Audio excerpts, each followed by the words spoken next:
Hi guys, today I'm going to teach you how to make an infrared controlled car. Here is mine. So I'm using a chassis, 3 lithium ion batteries, a breadboard, some jumper wires, L293 IC with Arduino Pro Mini. Now let's go to the schematics. This is not actually a schematic diagram.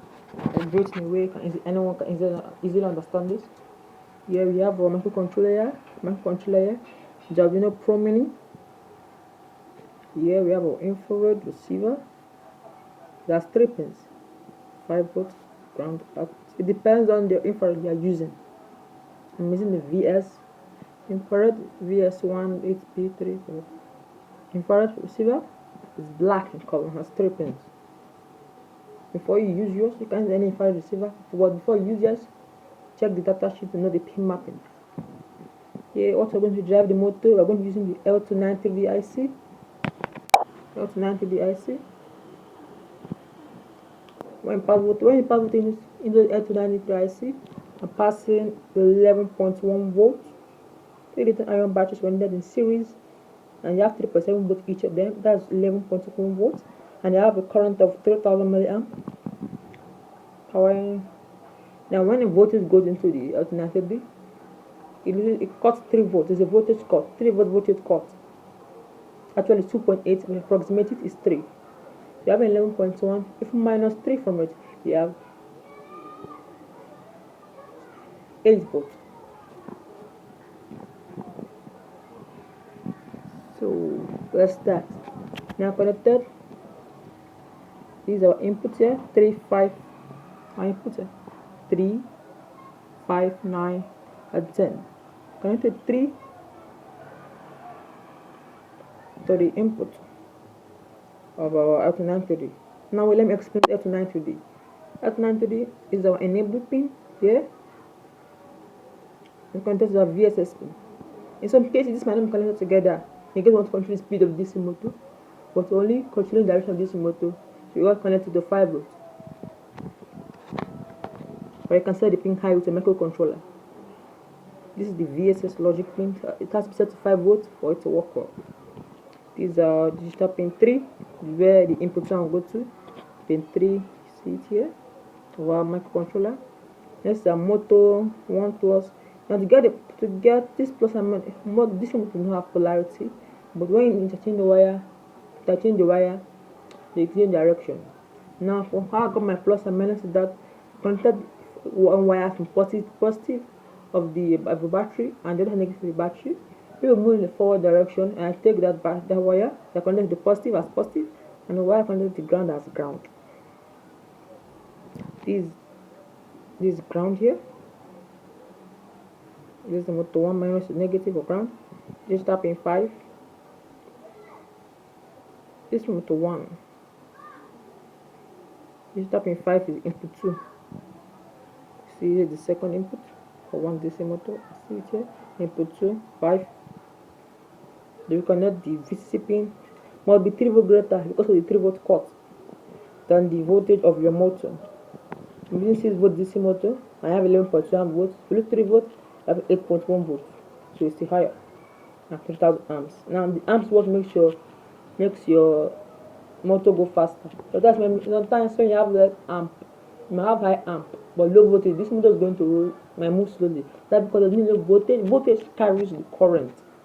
With the energy of the current is the work done over time. So work done is energy. You need that energy to carry the voltage. That's why I'm saying when I add little voltage, now I can carry all of the amps and increases.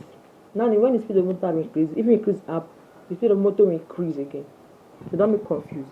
The arms that respond for the speed of a DC motor. Here's our input 3 goes to digital pin 9. See here, digital pin 9. Output 3 is our motor 2 plus positive. We have ground. We connect 2 ground together and ground. Motor, this is our motor 2. Now our digital pin 10. See input 4. Digital pin 10. Input 4. Enable to the 5 volt.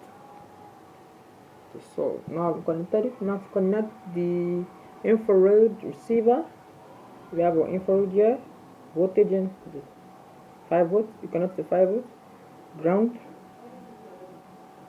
ground, digital pin 12 here.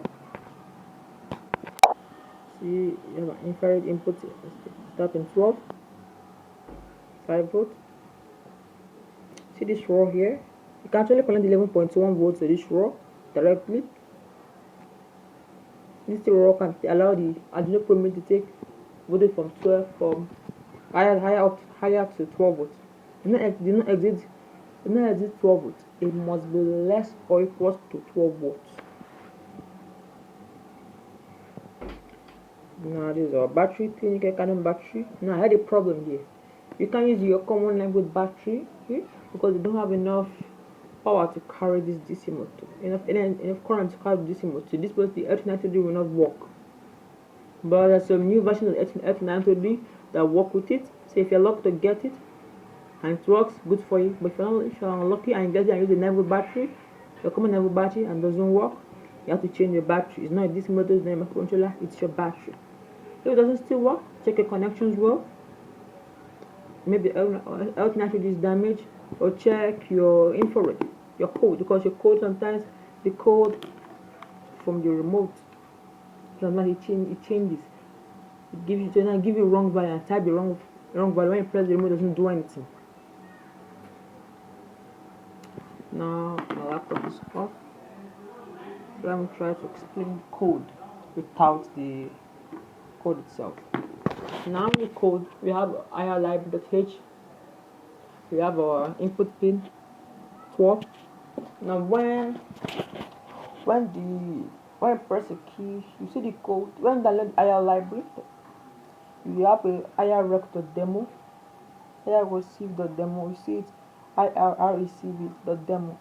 Open it, you open a sketch. You can help you with the values and convert it to hexadecimal and put the serial monitor for you.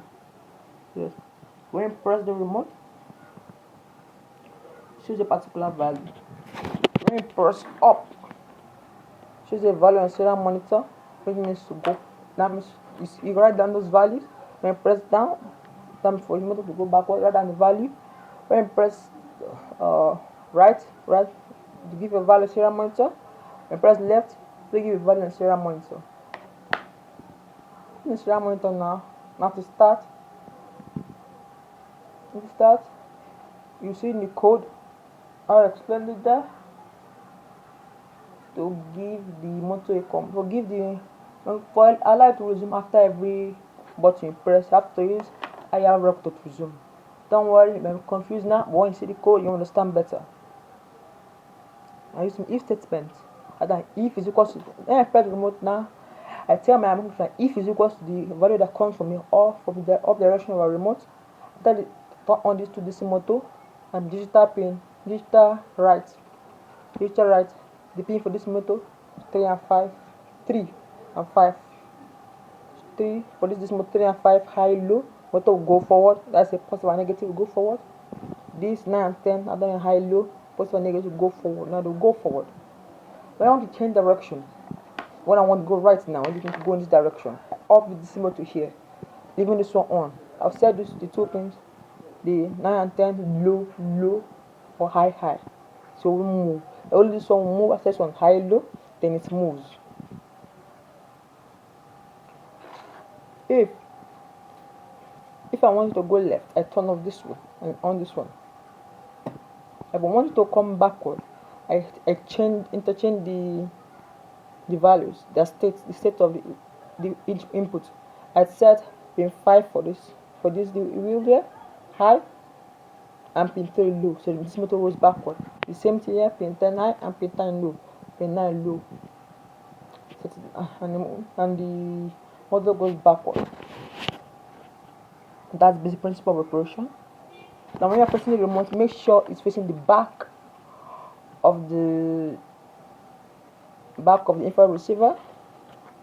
You can clearly see it here from all these wires in here. Wires are blocking the line of sight. I have an LED connected here, so you can tell us if our infrared is working. So in case I have any technical problem, when I press the remote, the LED turn on. I have a code, it's so inside the code, so we know in case the car is not working, we know the problem is from the car, from the microcontroller or the infrared or from the IC. So when I press this green button on my remote, I'm using the Go TV remote, the LED comes on. When I press the red button, it goes off. Green button on, red button off. Now for the remote, when I press up button, see, hold on a second. If it has some reaction, like when there's too much light affect our result, it does not allow it to go. When we receive the wrong value, allow it to go back. I need a dark place for this. I don't want it to go out from this room. It's then showing relatively less light, and the light from my flash is affecting me. So yeah, I think I'll put my hand to block the light on the camera. Let's try this again. And let's press a particular button. So the button I have to press now, and I press this button. Let's see what happens. Now I've blocked the light with my hand. Let's press the button. Oops. See, it's on now. You can start by pressing the middle button. Sorry for the interruption. My Arduino has overheated, so it's having some faults. According to chemistry, when things overheat, the resistance increases. So how about this other DC motor is not working? But I can show you with one DC motor. Let me connect. One I'm going to test the infrared control card. It's very fast, so I'm unable to keep track of it. So I think we might have to carry it up. My hand is full here, so let's try it. See, it just can go forward. Press, we can go forward. See, press brake, it stops. It's okay. We can go the other direction like this. So you can see, you can press brake and it stops. Then you press this, it changes direction. Press